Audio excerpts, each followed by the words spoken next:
অত্যন্ত পরিকল্পিতভাবে ছাত্র জনতার যে অভ্যুত্থান এটাকে নস্যাৎ করে দেওয়ার জন্যে আপনার একটা চক্র কাজ করছে, এবং কারা কাজ করছে সেটা আপনারা জানেন।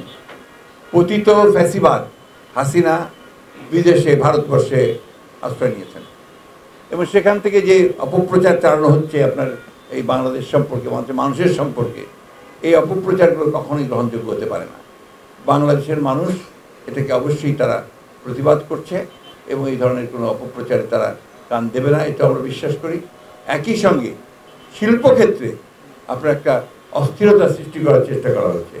আপনাদের মাধ্যমে আমি অনুরোধ জানাবো যে সমগ্র বাংলাদেশের যারা দেশপ্রেমিক মানুষ আছেন তারা সবাই একযোগে ঐক্যবদ্ধ হয়ে এই ধরনের প্রবণতাকে তারা নস্যাৎ করে দেবেন এবং তারা প্রতিরোধ করে তুলবেন, যেন কোনো ব্যক্তি কোনোভাবেই বাংলাদেশের অর্জিত যে আপনার সাফল্য সেটাকে বিনষ্ট করতে না পারে।